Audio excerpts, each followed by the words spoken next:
Hello students, welcome in my channel way to become expert in Sanskrit. आइए इस video में हम कारक में पंचमी विभक्ति का प्रयोग करना सीखते हैं कि पंचमी विभक्ति का प्रयोग कहाँ होता है, पंचमी विभक्ति में कौन सा कारक होता है और कहाँ कहाँ रूल्स के अनुसार, नियम के अनुसार, सूत्र के अनुसार कहाँ कहाँ पंचमी विभक्ति का प्रयोग होता है। देखिए, जैसे ही पंचमी विभक्ति की बात आती है, कौन सी विभक्ति? पंचमी विभक्ति। पंचमी विभक्ति। तो जैसे ही पंचमी विभक्ति की बात आती है तो तुरंत हमें अपादान कारक, कौन सा कारक? अपादान कारक। अपादान, अपादान से अलग, अपादान से अलग। जब हम हिंदी के कोई भी सेंटेंस लिखते हैं तो अपादान से अलग मीन्स जब अलग होते हैं, को जब दो चीज़ें वो एक दूसरे से अलग होती है तो अलग होने के अर्थ में, इसके अर्थ में अलग होने के अर्थ में अपादान कारक होता है और वहाँ पर अपादान कारक में पंचमी विभक्ति का प्रयोग होता है। कौन सी विभक्ति का प्रयोग होता है? पंचमी विभक्ति का प्रयोग होता है। और इसमें सबसे पहले और सबसे प्रसिद्ध हमारा एग्जाम्पल है वृक्षात पत्राणि पतंती। देखिए जरा ध्यान से, वृक्षात पत्राणि पतंती, वृक्षात पत्राणि पतंती। इस सेंटेंस को देखो, वृक्षात पेड़ से, पत्राणि पत्ते, पतंती मीन्स गिरते हैं, पेड़ से पत्ते गिरते हैं। तो देखिए, एक पेड़ है और फिर पत्ते हैं, तो जो है पेड़ से पत्ते अलग होते हैं। पेड़ तो अपने उसी जगह है, अलग कौन हो रहे हैं? पत्ते अलग हो रहे हैं। ठीक है, किससे अलग हो रहे हैं? पेड़ से अलग हो रहे हैं। तो जो स्थिर वस्तु है, जब ध्यान से सुनिए, जब दो वस्तुएं एक दूसरे से अलग होती है तो उनमें से जो स्थिर वस्तु होती है उसकी अपादान संज्ञा होती है। उस स्थिर वस्तु में पंचमी विभक्ति का प्रयोग हुआ है। तो हमारे इस सेंटेंस में जरा ध्यान से देखिए, स्थिर कौन है? पेड़। तो पेड़ में, यानी पेड़ को क्या कहते हैं संस्कृत में? वृक्ष। तो वृक्ष में पंचमी विभक्ति का प्रयोग हुआ है क्योंकि यहाँ पेड़ और पत्ते एक दूसरे से अलग हो रहे हैं और इनमें स्थिर क्या है? पेड़ है, वृक्ष है, इसलिए इसमें पंचमी का प्रयोग है। ठीक है, तो देखिए सबसे पहला नियम हमारे पंचमी विभक्ति अपादान कारक का सबसे पहला नियम यही है। और अगर सूत्र देखें तो सूत्र है हमारा ध्रुवम अपाये अपादानम। सूत्र का नाम क्या है? देखिए, ध्रुवम अपाये अपादानम। जरा ध्यान से देखिए, सूत्र है हमारा ध्रुवम, ध्रुवम अपाये। देखो, ध्रुवम मीन्स निश्चित, अपाये,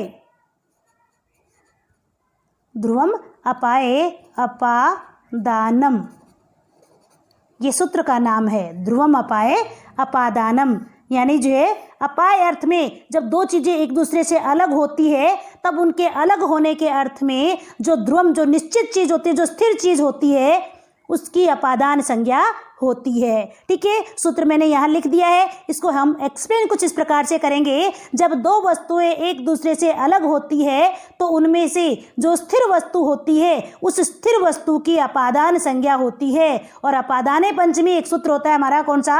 अपादाने पंचमी। सूत्र क्या है? अपादाने पंचमी। इस अपादाने पंचमी नामक सूत्र से पंचमी विभक्ति का प्रयोग होता है। कौन से सूत्र से? अपादाने पंचमी। अपादाने पंचमी नामक सूत्र से पंचमी विभक्ति का प्रयोग होता है। ठीक है, इसका एक एग्जाम्पल तो हमारा यही हो गया, वृक्षात पत्राणि पतंती, पेड़ से पत्ते गिरते हैं। नेक्स्ट एग्जाम्पल, जैसे मोहन ग्रामात आगच्छति। मोहन, ध्यान से सुनिए, मोहन ग्रामात आगच्छति। इसके बहुत सारे, यानी जो है नियम है, ये तो एक फिक्स जने कहने का मतलब जो एक बेसिक चीज़ है कि जब दो वस्तुएं एक दूसरे से अलग होती है, जैसे जैसे हमारा कारक है, कारक के क्या हुए? अपादान से अलग, ये हमारी इस कारक की पहचान है, यानी अलग होना। जब एक दूसरे से अलग होते हैं तब वो स्थिर वस्तु होती है, उसकी अपादान संज्ञा होती है। ये तो कारक के अनुसार बेसिक जो हिंदी में और संस्कृत में दोनों में मुख्य रूप से जाने जाने वाली चीज़ है। उसके बाद संस्कृत में नियम होते हैं, कुछ रूल्स होते हैं, कुछ शब्द दिए जाते हैं, पर्टिकुलर उपपद विभक्तियाँ होती है कि उनकी वजह से मीन्स जहाँ पर ये शब्द हों वहाँ पर पंचमी विभक्ति का प्रयोग होता है। इसलिए पंचमी विभक्ति का प्रयोग जानने के लिए आपको पूरी वीडियो ध्यान से सुननी पड़ेगी, देखनी पड़ेगी, ताकि आपको ये पता चल सके कि पंचमी का प्रयोग कहाँ कहाँ पर होता है। केवल मात्र इतना जानना सफिशिएंट नहीं होता है कि अलग होने के अर्थ में पंचमी का प्रयोग होता है, क्योंकि बहुत सारे नियम हैं जहाँ पर जो दूसरे यानी नियम जो होते हैं उनकी अविवक्षा भी होती है, उनको अनदेखा भी किया जाता है, यानी उन नियमों को न लगा करके कोई दूसरा नियम लगता है। तो यहाँ पर जो है संस्कृत में सूत्र के अनुसार समझना ही सबसे ज़्यादा उपयुक्त होता है। देखिए हम एग्जाम्पल पढ़ रहे थे, मोहन ग्रामात् आगच्छति, मोहन ग्रामात् आगच्छति, मोहन गांव से आता है। भाई मोहन आता है कहाँ से? गांव से। तो मोहन तो आ रहा है, मोहन तो अलग हो रहा है, लेकिन गांव जो है वो क्या है? स्थिर है। गांव क्या है? स्थिर है। तो गांव में पंचमी का प्रयोग हुआ है। ठीक है, अब देखिए ये हो गया हमारा दूसरा एग्जाम्पल, मोहन ग्रामात् आगच्छति। वैसे ही जैसे नृपः ग्रामात् आगच्छति, नृपः ग्रामात् आगच्छति, नृपः ग्रामात् या नगरात् आगच्छति, आगच्छति। जरा देखिए ध्यान से, इसमें दो एग्जाम्पल है, दो उदाहरण है। जैसे मोहन बस से आता है, क्योंकि देखिए यहाँ से अलग है, मोहन बस से आता है और मोहन गांव से आता है। तो देखिए दोनों में ही से शब्द का प्रयोग हो गया, से का प्रयोग हो गया। मोहन बस से आता है और मोहन गांव से आता है। जरा ध्यान से सुनिए, जब मोहन बस से आता है तो वो बस उसका मोहन का साधन है, वहाँ पर करण कारक होता है और तृतीय विभक्ति का प्रयोग होता है। लेकिन जब मोहन गांव से आता है तो वहाँ ये गांव से अलग हो रहा है, इसलिए गांव में पंचमी का प्रयोग हुआ है। राजा गांव से आता है तो ग्रामात् पंचमी का प्रयोग हुआ है। ठीक है, अब देखिए नेक्स्ट रूल हम देखेंगे, नंबर 2 सूत्र है हमारा भित्रार्थानाम भय हेतु। उसको मैं पहले समझा देती हूँ आपको कि भय और रक्षा अर्थ वाली धातुओं के योग में, भय मीन्स भयभीत होना, डर जाना। ठीक है, भय और रक्षा अर्थ वाली धातुओं के योग में जिससे भय होता है, यानी जो भय का कारण होता है, जो डर का कारण होता है, उस कारण में पंचमी विभक्ति का प्रयोग होता है। और इसके लिए देखिए सूत्र किस प्रकार से है, भित्रार्थानाम भय हेतु। अगर कारक में हम सूत्र समझ लें ना तो उसको अलग से हमको एक्सप्लेनेशन को प्रिपेयर करने की आवश्यकता नहीं। एक्सप्लेनेशन तो हमारी वैसे ही हो जाती है, क्योंकि हमको केवल मात्र सूत्र समझना है। देखिए भी मीन्स भय, त्रा मीन्स रक्षा, त्रा मीन्स रक्षा करना, भी भय और रक्षा अर्थाना मीन्स अर्थ वाली धातुओं के योग में, भय और रक्षा अर्थ वाली धातुओं के योग में जो भय का हेतु होता है, जो भय का कारण होता है, उस कारण में पंचमी विभक्ति का प्रयोग होता है। और जैसे ही हमने ये सूत्र पढ़ा तो सूत्र से ही हमारा ये एक्सप्लेन हो गया कि इसके एक्सप्लेनेशन में हमको क्या लिखना है। सूत्र आ गया हमारे सामने, भय और रक्षा अर्थ वाली धातुओं के योग में भय का जो हेतु होता है उसमें पंचमी विभक्ति का प्रयोग होता है। जैसे करके हम यहाँ पर एग्जाम्पल देंगे। जैसे बालकः सिंहात् बिभेति, बालकः सिंहात् बिभेति, बालक शेर से डरता है, बालक शेर से डरता है। बालकः कुकुरात् बिभेति, बालक कुत्ते से डरता है। बालकः चोरात् बिभेति, बालक चोर से डरता है। तो देखिए यहाँ पर विभेति मीन्स भयभीत होता है, डरता है। तो भय का हेतु क्या है? सिंह है। तो सिंह में कौन सी विभक्ति का प्रयोग हुआ है? पंचमी का प्रयोग हुआ है। ठीक है, नरः कुकुरात् बिभेति, आदमी कुत्ते से डरता है, तो वहाँ डर का कारण क्या है? कुत्ता है, तो कुत्ते में पंचमी विभक्ति का प्रयोग हुआ है। ठीक है, या बालकः सिंहात् बिभेति, बालक शेर से डरता है। नृपः दुष्टात् रक्षति, राजा दुष्ट से रक्षा करता है। तो यहाँ पर जो रक्षा करने का हेतु कारण क्या है? किससे रक्षा की जाती है? दुष्ट से। देखिए नेक्स्ट एग्जाम्पल मैं आपको बताती हूँ। जैसे नृपः दुष्टात् रक्षति, नृपः दुष्टात् रक्षति, राजा दुष्ट से रक्षा करता है। अब रक्षा का हेतु क्या है? दुष्ट है, दुष्ट से रक्षा हो रही है। किससे रक्षा हो रही है? दुष्ट से रक्षा हो रही है। दुष्ट जो है वो रक्षा का कारण है, यानी दुष्ट से रक्षा की जा रही है, तो दुष्ट में पंचमी विभक्ति का प्रयोग हुआ है। ठीक है, now we will see next नियम। देखिए यहाँ फर्स्ट ये हो गया ध्रुवम अपाय अपादानम। अपादान जो है, जब अपाय अर्थ में दो चीज़ें जब अलग होती है तो उसमें जो ध्रुव जो निश्चित जो चीज़ होती है उसमें पंचमी का प्रयोग होता है। सेकंड आ गए हमारा भय और रक्षा अर्थ वाली धातुओं के योग में 10th क्लास के स्टूडेंट्स भी अगर सूत्र को ध्यान में रखे तो ज़्यादा बेटर है, ताकि सूत्र ही लिख दे। हमको एक सेंटेंस में आंसर देना है। वित्रार्थानाम भय हेतु नामनी सूत्रेण पंचमी विभक्ति भवती, बस इतना सा ही आंसर देना है 10th क्लास के स्टूडेंट्स को। एग्जाम में संस्कृत में ही वो सेंटेंस लिखे तो उनके लिए ज़्यादा बेटर होता है।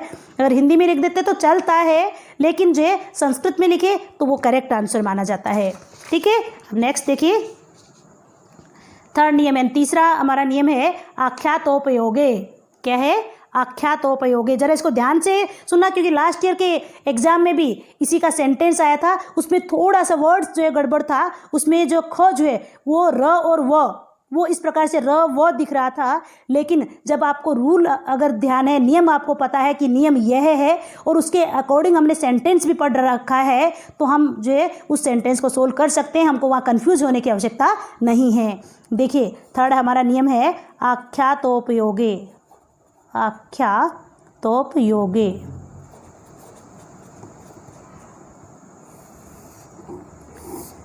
देखिए आख्यातोपयोगे, आख्यातोपयोगे मीन्स देखिए इसका मीनिंग क्या है। आख्यात मीन्स प्रसिद्ध होना, फेमस होना। उतोपयोगे जिनके उपयोग से, यानी कहने का मतलब जिससे हम नियम पूर्वक विद्या ग्रहण करते हैं। ध्यान से सुनना, आख्यातोपयोगी सूत्र जो है इससे क्या होता है, जिससे हम नियम पूर्वक विद्या ग्रहण करते हैं, या कोई भी जिससे नियम पूर्वक विद्या ग्रहण की जाती है, उस शिक्षक में, उस गुरु में, या उसकी जो शिक्षक या गुरु उनकी क्या होती है, अपादान संज्ञा होती है। यानी कहने का मतलब नियम पूर्वक विद्या ग्रहण करने में, नियम पूर्वक विद्या ग्रहण करने में, विद्या ग्रहण करने में। जरा ध्यान से सुनिए, जिससे नियम पूर्वक, जिससे, किससे, जिससे नियम पूर्वक विद्या ग्रहण की जा रही है उसमें पंचमी विभक्ति का प्रयोग होता है। किससे? जिससे नियम पूर्वक विद्या ग्रहण की जाती है। जैसे देखिए ध्यान से एग्जाम्पल बताती हूँ मैं आपको। शिष्य उपाध्यायात अधीते, शिष्य उपाध्यायात, उपाध्यायात, उपाध्याय से, शिष्य उपाध्याय से, अधीते मीन्स अध्ययन करता है। शिष्य उपाध्याय से अध्ययन करता है, तो यहाँ पर जो है शिष्य किससे नियम पूर्वक विद्या ग्रहण कर रहा है? उपाध्याय से विद्या ग्रहण कर रहा है, तो उपाध्याय में पंचमी विभक्ति का प्रयोग होता है। जैसे बालकः शिक्षकात् अधीते, बालकः शिक्षकात् अधीते, बालक शिक्षक से पढ़ता है, बालक शिक्षक से पढ़ता है।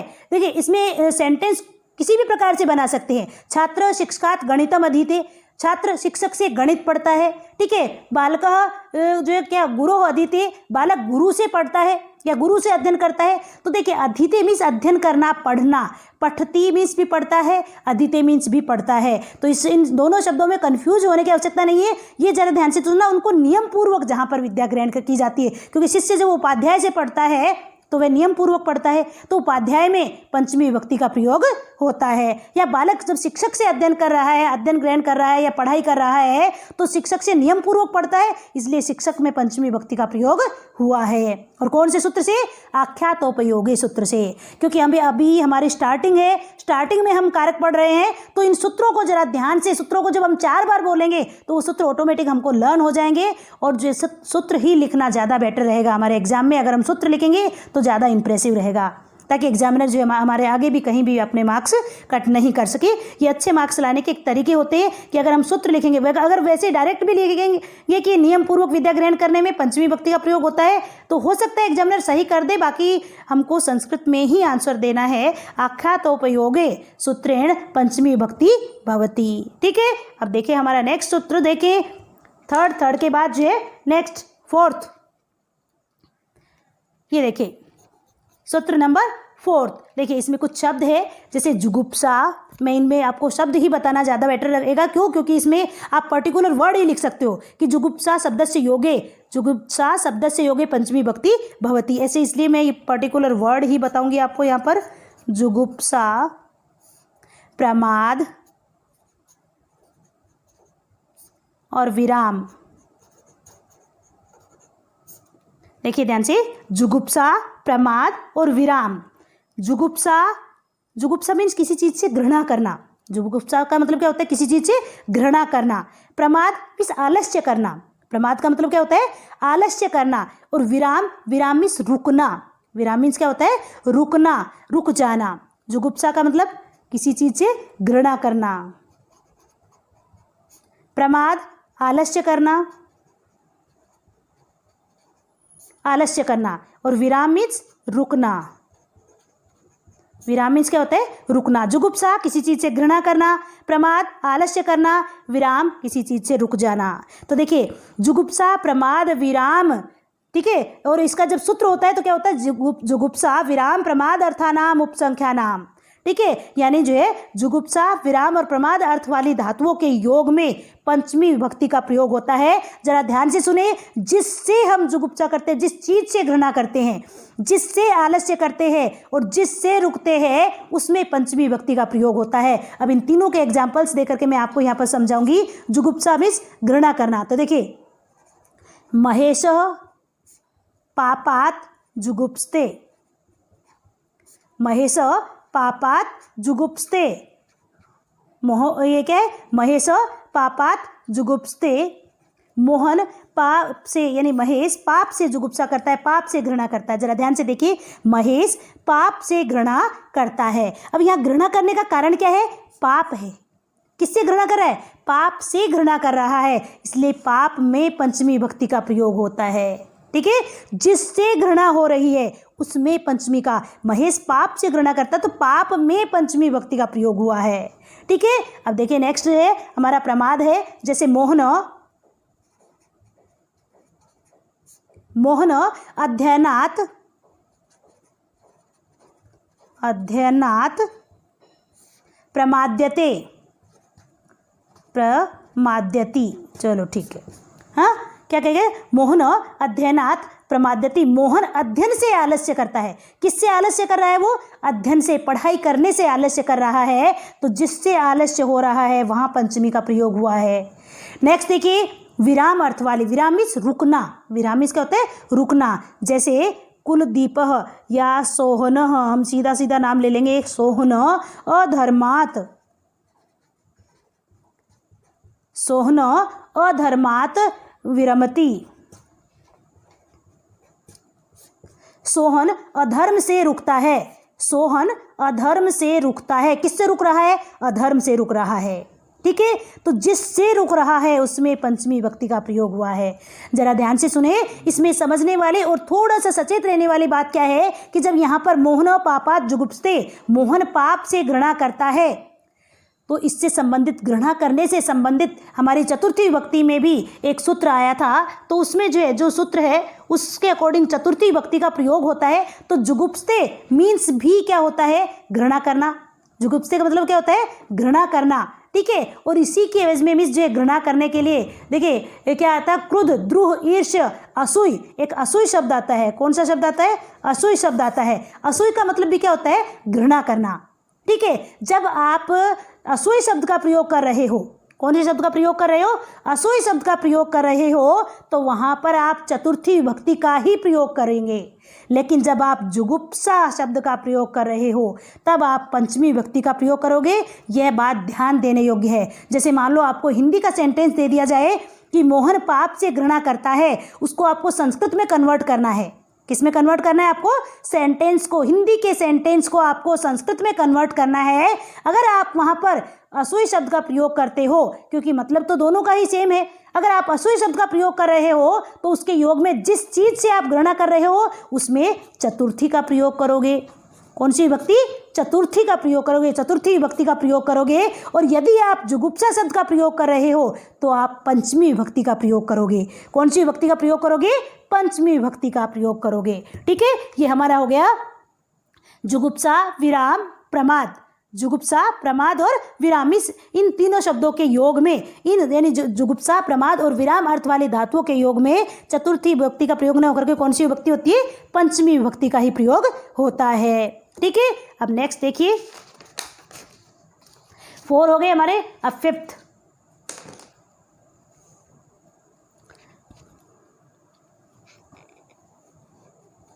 देखिए 5वां नियम देखिए हमारा क्या कहते हैं, भू धातु के कर्ता, भू धातु के कर्ता, जरा ध्यान से सुनिए, भू धातु के कर्ता का जो उद्गम स्थान है, जो उद्गम स्थान है, उद्गम का मतलब क्या होता है, अब ये कन्फ्यूजन हमारे सामने आ गया कि उद्गम में जहाँ से उनकी उत्पत्ति होती है, भूमिश होना, भू धातु के कर्ता का जो उद्गम स्थान है, जो जहाँ से उसकी उत्पत्ति हो रही है, ठीक है, उसकी अपादान संज्ञा होती है, अर्थात उसमें पंचमी विभक्ति का प्रयोग होता है। कैसे, जैसे एग्जाम्पल बताती हूँ मैं, ये एग्जाम्पल जैसे गंगा हिमालयात प्रभवती, गंगा हिमालयात प्रभवती, गंगा हिमालय से निकलती है। प्रभवती मीन्स भू धातु होगी। प्रभवती उत्पन्न होना, कहाँ से उत्पन्न हो रहा है, इसका कर्ता कौन है, गंगा। अब गंगा का उद्गम स्थान क्या है, हिमालय, तो हिमालय में कौन सी विभक्ति का प्रयोग हो गया, पंचमी का प्रयोग हो गया, ठीक है। और इसके लिए सूत्र आता है हमारा भुव प्रभव, क्या सूत्र आता है, भुव प्रभव, भुव प्रभव, ठीक है, ये हमारा सूत्र है भुव प्रभव, ठीक है, मीन्स भुव मीन्स उत्पन्न होना। तो यहाँ से बनता है, इसका एक्सप्लेनेशन क्या है, भू धातु के कर्ता का जो उद्गम स्थान है उसमें पंचमी विभक्ति का प्रयोग होता है। ये हमारा एग्जाम्पल हो गया, गंगा हिमालयात प्रभवती, गंगा हिमालय से निकलती है। ये एग्जाम्पल जो है ये भी आमतौर पर पूछ लिया जाता है, ठीक है, ये भी पूछ लिया जाता है कि जो इसका हिंदी में सेंटेंस दे दे, गंगा हिमालय से निकलती है, उसको संस्कृत में कन्वर्ट करो, तो हम इस प्रकार से करेंगे, गंगा हिमालयात प्रभवती। फिर अशुद्धि संशोधन में भी हमको ये सेंटेंस दे दिया जाता है कि यहाँ पर जैसे हिमालयात की जगह हिमालयाय या हिमालय, इस प्रकार से दे दे, विभक्ति का प्रयोग गलत करके दे दे, और उसमें कहते कि अशुद्धि संशोधन करो, यानी कहने का मतलब इस वाक्यों को शुद्ध करो। तो वहाँ पर जो हम सेंटेंस को शुद्ध करने के लिए हिमालय में पंचमी का प्रयोग करेंगे, ठीक है। और इस प्रकार से जो गंगा हिमालयात प्रभवती, रीजन भी पूछ सकते हैं। तीसरा हमारा जो क्वेश्चन किस प्रकार से पूछ सकते हैं कि जो है किसके किस कारण से कौन सी विभक्ति का प्रयोग हुआ, तो हम यहाँ लिखेंगे भुव प्रभव, इस सूत्र से, भुव प्रभव सूत्र से, भव जैसे देखो संस्कृत में लिखेंगे तो कैसे लिखेंगे, भुव प्रभव सूत्रेण हिमालयात शब्दे पंचमी विभक्ति भवती, ठीक है। इसी तरह का एक एग्जाम्पल और देती हूँ मैं आपको, जैसे काश्मीरात, काश्मीरात मीन्स कश्मीर से, काश्मीरात वितस्ता, काश्मीरात वितस्ता नदी प्रभवती, काश्मीरात वितस्ता नदी प्रभवती, कश्मीर यानी कश्मीर से वितस्ता नदी निकलती है, कश्मीर से क्या निकलती है, वितस्ता नदी निकलती है, ठीक है। ये भी इसका एक एग्जाम्पल हो गया, गंगा हिमालयात प्रभवती, ये तो बहुत अधिक फेमस है, बहुत ज़्यादा ही, जो इसको तीनों प्रकार से क्वेश्चन पूछ सकते हैं। नाउ सी 6th, अब देखिए नियम नंबर 6, ठीक है, जनि कर्तु प्रकृति, सूत्र का नाम क्या है, जनि कर्त्री या जनि कर्तु प्रकृति।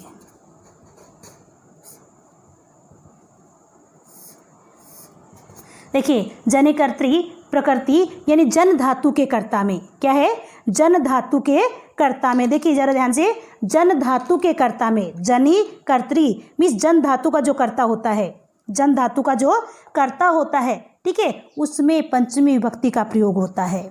कौन सी, जन धातु के कर्ता में, जन धातु का के कर्ता में जो उसको जन मीन्स होता है उत्पन्न होना, जन मीन्स क्या होता है, उत्पन्न होना, और उसको जो उत्पन्न करने वाला होता है, उसका जो कर्ता होता है, उसमें पंचमी विभक्ति का प्रयोग होता है। अगर हिंदी में अगर हम सीधे सीधे शब्दों में समझे तो देखिए कैसे लिखेंगे हम, जन धातु के कर्ता में, जन धातु के कर्ता में, जन धातु के कर्ता में पंचमी विभक्ति का प्रयोग होता है। देखिए अब जन धातु का कर्ता कौन सा है, उसको ध्यान से सुनिए, जैसे गोमयात, एग्जाम्पल के माध्यम से समझेंगे हम इसको, गोमयात, गोमयात मीन्स गोबर से, वृश्चिक मीन्स बिच्छू, जायते, इस पैदा होता है। गोमयात मीन्स गाय के गोबर से, गोमयात का मतलब क्या होता है, गाय के गोबर से वृश्चिक जायते मीन्स बिच्छू उत्पन्न होते हैं, गाय के गोबर से। अब देखो जन धातु का कर्ता कौन है, गोबर, गाय का गोबर, गाय के गोबर से जो बिच्छू की उत्पत्ति हो रही है, तो जन धातु का कर्ता क्या कौन हुआ, गोमयात मीन्स गाय का गोबर। तो यहाँ पर पंचमी विभक्ति का प्रयोग हुआ है। ठीक है, नेक्स्ट एग्जाम्पल जैसे कामात क्रोध जायते, कामात क्रोध जायते, कामात क्रोध जायते, क्रोध की उत्पत्ति होती है, जन धातु का कर्ता क्या है, काम है, यानी काम से क्रोध की उत्पत्ति हो रही है, इसलिए काम में पंचमी विभक्ति का प्रयोग हुआ है। ठीक है, जायते, कामात क्रोध जायते। ठीक है, काम से क्रोध उत्पन्न होता है, जन धातु का कर्ता क्या है, काम है, तो काम में पंचमी विभक्ति का प्रयोग हुआ है। ये हमारा हो गया नियम नंबर यानी सूत्र नंबर 6। अब देखिए सूत्र नंबर 7। देखिए अंतर्धौ येन अदर्शनम इच्छति, अंतर्धौ येन अदर्शनम इच्छति, अंतर्धौ का मतलब छिपना, किसी चीज से छिपना, छिपने के अर्थ में, छिपने पर येन जिससे, अदर्शनम इच्छति अदर्शन चाहता है, छिपने के अर्थ में जिससे कोई अदर्शन चाहता है या जिसको दिखाई नहीं देना चाहता है, जिससे छिपना चाहता है, उसमें पंचमी विभक्ति का प्रयोग होता है। जैसे बालकः मातुः निलीयते, बालकः मातुः निलीयते, बालकः मातुः निलीयते, बालक माता से छिपता है, किससे छिप रहा है, बालक माता से छिपता है। ठीक है, तो देखिए यहाँ पर माता शब्द में पंचमी का प्रयोग हुआ है, क्योंकि बालक किससे आदर्शन चाहता है, माता से आदर्शन चाहता है, इसलिए माता में पंचमी विभक्ति का प्रयोग हुआ है। ठीक है, जैसे महेशः जनकात् निलीयते, जैसे महेशः जनकात् निलीयते, महेश पिताजी से छिपना चाहता है, महेश पिताजी से, जनकात् मीन्स पिता से, निलीयते मीन्स छिपता है, महेश पिता से छिपता है, तो महेश अपने पिता को दिखाई नहीं देना चाहता है, इसलिए पिता में पंचमी विभक्ति का प्रयोग हुआ है। ठीक है, नेक्स्ट देखिए नियम नंबर हमारा सूत्र नंबर 8। देखिए सूत्र नंबर 8 में क्या है हमारा, वारण अर्थ वाली धातुओं के योग में, सूत्र का नाम है वारणार्थानाम इप्सितः, सूत्र का नाम क्या है जरा देखिए, वारणार्थानाम, वारणार्थानामिप्सितः,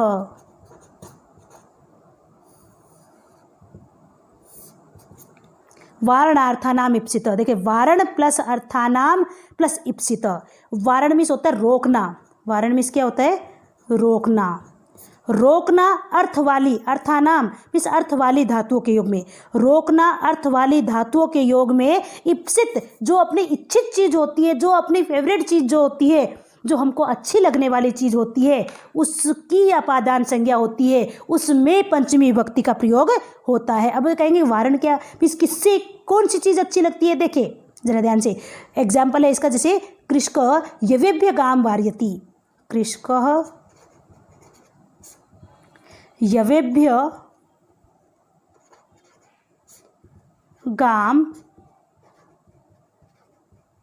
वार्यति, किसान जो से गाय को रोकता है। अब देखिए जो मतलब जैसे गेहूं, जो ऐसे ही एक अनाज है जो, ठीक है, यह मीन्स क्या होता है, जो, ये जो खाने वाले जो अनाज होता है, ठीक है, किसी किसान ने जो सुखा रखे हैं, ठीक है, और वो गाय उसको खाने के लिए आती है, तो उस गाय से मतलब उस जो को, ये जो है तो जो से गाय को हटाता है, यानी जो है क्योंकि जो हमारी इच्छित चीज़ है, इसलिए हम गाय को उस जो से दूर करते हैं, इसलिए रोकने, वारण अर्थ वाली, यहाँ पर वारण अर्थ वाली धातु होगी, इसके योग में इप्सित इच्छित चीज़ क्या होगी, ये जो हो गए, इसलिए इसमें पंचमी विभक्ति का प्रयोग हुआ है। ठीक है, हम सीधा सीधा एग्जाम्पल, ये जैसे मान लो एग्जाम्पल आता है, इसमें विभक्ति और कारण पूछे तो हम जो इस प्रकार से आंसर दे सकते हैं कि देखिए वारणार्थानाम धातुनाम योगे, वारणार्थानाम धातुनाम योगे पंचमी विभक्ति भवति, पंचमी विभक्ति भवति। इस प्रकार से हम सेंटेंस में लिख करके एक सेंटेंस में आंसर दे सकते हैं। कैसे देंगे? वारणार्थानाम, क्या लिखेंगे? वारणार्थानाम धातुनाम योगे पंचमी विभक्ति भवति, यानी वर्ण अर्थ वाली धातुओं के योग में पंचमी विभक्ति का प्रयोग होता है। ठीक है, ये हो गई हमारी वारण अर्थ वाली धातुओं के योग में। अब आता है हमारा नियम नंबर 9। क्या है ये? 9 है, सूत्र नंबर 9। देखिए, जब हमारा तरप प्रत्यय का प्रयोग होता है, कौन से प्रत्यय का प्रयोग होता है? तरप प्रत्यय का प्रयोग होता है। तरप प्रत्यय के प्रयोग में, तरप प्रत्यय के प्रयोग में जो जिससे श्रेष्ठ होता है, देखिए जैसे राम मोहन से श्रेष्ठ है, राम मोहन से श्रेष्ठ है, श्रेष्ठ है, चतुर है, बुद्धिमान है, किसी भी प्रकार का सेंटेंस हो सकता है। राम मोहन से श्रेष्ठ है, तो देखिए राम किससे श्रेष्ठ है? मोहन से श्रेष्ठ है। मोहन से श्रेष्ठ मीन्स मोहन तो रह गया नीचे और राम चला गया ऊपर। ठीक है, तो जो नीचे रह जाता है, जो नीचे रहता है उसमें तरप प्रत्यय का प्रयोग होता है और उसी में जो है क्या होता है? उसमें क्या पंचमी विभक्ति का प्रयोग होता है। और तरप प्रत्यय का प्रयोग हो तो इसमें विशेषण शब्दों में होगा, जैसे श्रेष्ठ तरह, श्रेष्ठतम, पटुतर, पटुतम। ठीक है, जैसे हमारी इंग्लिश में डिग्री 3 होती है, देखिए नॉर्मल डिग्री, फिर कंपैरेटिव और तीसरी सुपरलेटिव डिग्री। नॉर्मल डिग्री जो कहते हैं वो बताते ही हैं, जब 2 की तुलना यानी 2 में से किसी एक को श्रेष्ठ बताया जाता है तो हम कंपैरेटिव डिग्री का प्रयोग करते हैं, जो हमारे संस्कृत में तरप प्रत्यय होता है। और जब सुपरलेटिव डिग्री होती है उसमें तमप प्रत्यय होता है। कौन सा प्रत्यय? तमप प्रत्यय। ठीक है, जो हमारे जिसके साथ यानी तमप प्रत्यय के साथ षष्ठी या सप्तमी विभक्ति का प्रयोग होता है। पंचमी विभक्ति का प्रयोग जो है तरप प्रत्यय के योग में ही होता है। ठीक है, इसलिए हम कह सकते हैं कि जहाँ पर तरप प्रत्यय का प्रयोग होता है, किसका प्रयोग होता है? तरप प्रत्यय का प्रयोग होता है, यानी तरप प्रत्यय के योग में पंचमी विभक्ति का प्रयोग होता है। तरप प्रत्यय के योग में, किसके योग में? तरप प्रत्यय के योग में पंचमी विभक्ति का प्रयोग होता है। अब यहाँ राम मोहन से श्रेष्ठ है, तो सेंटेंस हम कुछ इस प्रकार से बनाएंगे। देखिए, रामः मोहनात्, रामः मोहनात् श्रेष्ठतरः अस्ति। रामः मोहनात् श्रेष्ठतरः अस्ति। राम मोहन से श्रेष्ठ है। किससे श्रेष्ठ है? मोहन से श्रेष्ठ है। इसलिए मोहन में कौन सी विभक्ति का प्रयोग हुआ है? पंचमी विभक्ति का प्रयोग हुआ है। जरा ध्यान रखने योग्य बात है कि तरप प्रत्यय के योग में जिससे श्रेष्ठ होता है उसमें पंचमी का प्रयोग होता है, या राम मोहन से श्रेष्ठ है इसलिए मोहन में पंचमी का प्रयोग हुआ है। 10th क्लास के स्टूडेंट्स को कुछ इस प्रकार से आंसर देना है कि तरप प्रत्यस्य योगे, तरप प्रत्यस्य योगे पंचमी विभक्ति भवति। डायरेक्ट आंसर देना है, जैसे इसमें वारणार्थानाम धातुनाम योगे, वैसे यहाँ पर तरप प्रत्यस्य योगे, तरप प्रत्यय के योग में कौन सी विभक्ति? पंचमी विभक्ति भवति। ठीक है, अब नेक्स्ट नियम देखिए, तरप प्रत्यय के बाद नियम नंबर हमारा 10।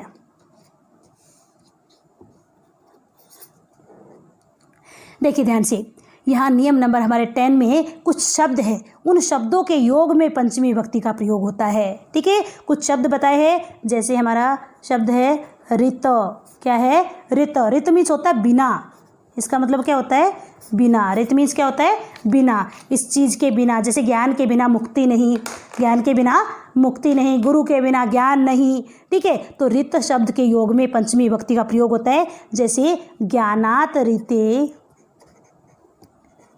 ज्ञानात् ऋते मुक्ति न भवति, मुक्ति न भवति, यानी ज्ञान के बिना मुक्ति नहीं होती है। तो जिसके बिना वो चीज़ नहीं होती है उसमें पंचमी विभक्ति का प्रयोग हुआ। यहाँ पर ज्ञान के बिना मुक्ति नहीं है तो ज्ञान में पंचमी विभक्ति का प्रयोग हुआ है। किसमें पंचमी का प्रयोग हुआ है? ज्ञान में पंचमी का प्रयोग हुआ है। ठीक है, नेक्स्ट हमारा शब्द है प्रभृति। क्या है? प्रभृति। प्रभृति का मतलब होता है से लेकर के, जैसे आज से लेकर के, कल से लेकर के, 2 दिन से लेकर के। जैसे देखिए, स बाल्यकालात् प्रभृति, बाल्यकालात् प्रभृति स बाल्यकालात् प्रभृति, वह बाल्यकाल से, बचपन से लेकर के अद्यावधि, आज तक, स वह बाल्यकालात् प्रभृति, बचपन से लेकर के अद्यावधि, आज तक, अत्रैव पठति, यहाँ ही पढ़ता है। वह बचपन से लेकर आज तक, बचपन से लेकर आज तक यहाँ ही पढ़ता है। तो जिससे लेकर के प्रवृत्ति, मतलब उस समय से लेकर के, बचपन से लेकर, जवानी से लेकर के, बुढ़ापे से लेकर के, या 20 साल से, मतलब जो है कहने का मतलब जिस समय से लेकर के, ठीक है, तो वहाँ पर जिस समय से लेकर के होता है उसमें पंचमी का प्रयोग होता है। नेक्स्ट वर्ड है हमारा बहिः। बहिः, बहिः मीन्स बाहर, जैसे बालकः गृहात् बहिः गच्छति, गृहात् बहिः, गृहात् बहिः गच्छति। बालक घर से बाहर जाता है। किससे बाहर जा रहा है बालक? घर से बाहर जा रहा है, तो घर में पंचमी का प्रयोग हुआ है। नेक्स्ट है आपका जो है, देखिए ये हो गया अपना ऋतो, क्या हो गया? ऋतो प्रभृति बहिः, और उसके बाद आता है हमारा पूर्वम। पूर्वम मीन्स क्या होता है? पहले, जैसे विद्यालय गमनात् पूर्वम गृह कार्यम कुरु, या फिर जो है देखिए विद्यालय आगमनात् पूर्वम गृह कार्यम कुरु मीन्स विद्यालय आने से पहले घर का काम करो, यानी गृह कार्य करो। नेक्स्ट है हमारा प्राक शब्द। क्या है? प्राक। प्राक मीन्स पहले, प्राक मीन्स पहले, जैसे ग्रामात् प्राक आश्रमः अस्ति, ग्रामात् प्राक आश्रमः अस्ति।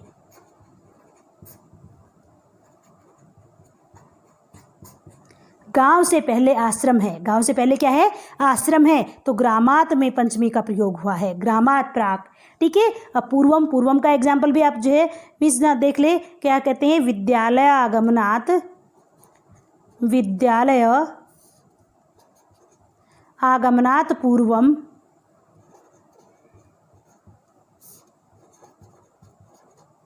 विद्यालय आगमनात्। ठीक है, यहाँ पर भी पूरा एक शब्द है, विद्यालय आगमनात् पूर्वम गृह कार्यम कुरु।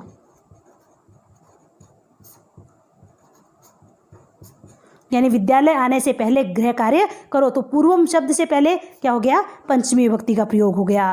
ठीक है, पूर्वम हो गया। अब देखिए प्राक हो गया। अन्य, देखिए क्या है? अन्य। रामात् अन्य अयम कः अस्ति, रामात् अन्य अयम कः अस्ति।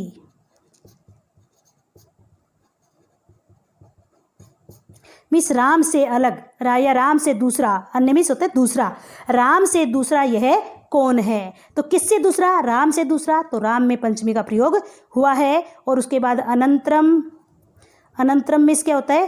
के बाद। अनंतरम मीन्स क्या होता है?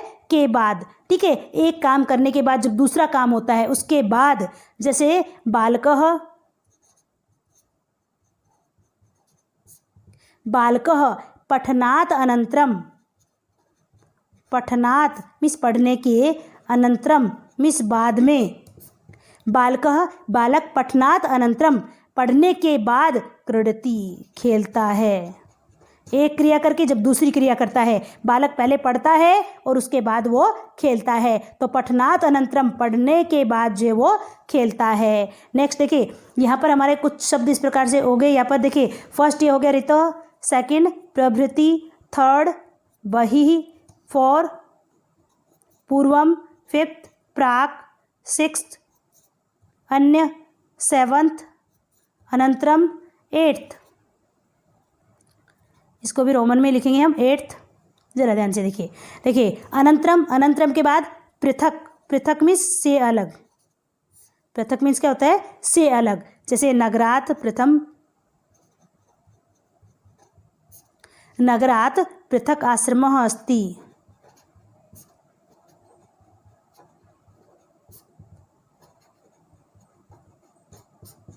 नगर से अलग आश्रम है, नगर से अलग क्या है? आश्रम है। नगर से हट करके नगर से अलग क्या है? आश्रम है। नेक्स्ट है परम। क्या है? परम। देखिए ये 9th है परम। ठीक है, मीन्स रामात् परम श्यामः अस्ति, वही तरफ प्रत्यय के योग की तरह ही है, रामात परम